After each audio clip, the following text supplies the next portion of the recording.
Dito na ulit tayo sa ating bakahan. At ito yung ating mga alagang mga bulugan ngayon. Itong mga junior bulls natin ngayon. At makikita natin, ito yung mga ito yung may malalaki na.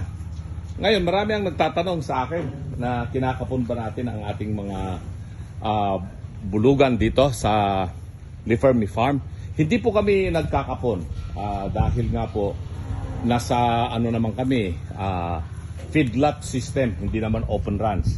Kaya lang naman kinakapon yung mga bulugan pag ang edad yan ay may mga 1 buwan na o hanggang 3 buwan. Dahil sa open ranching kasi ay para makontrol nila yung tinatawag na inbreeding. Dito naman sa amin ay nasisiguro natin hindi magkakaroon ng inbreeding ito kasi nga nakakulong itong ating mga baka, itong mga bulugan natin. Hindi natin sila pinapakulat. Itong ito, pwedeng nang sumampa ito. Laki-laki na nitong bakang ito. Nasa 400 plus kilos na ito. Pati itong ito. At mas nakikita natin na mas mainam na hindi sila kapunin o i-castrate. Pag nakapon ang isang baka, ang tawag dyan ay steer. Yung wala ng bayag. Steer o sa tao ang tawag natin dyan, eunuch. Pero pag nakapon yan, steer ang tawag sa baka.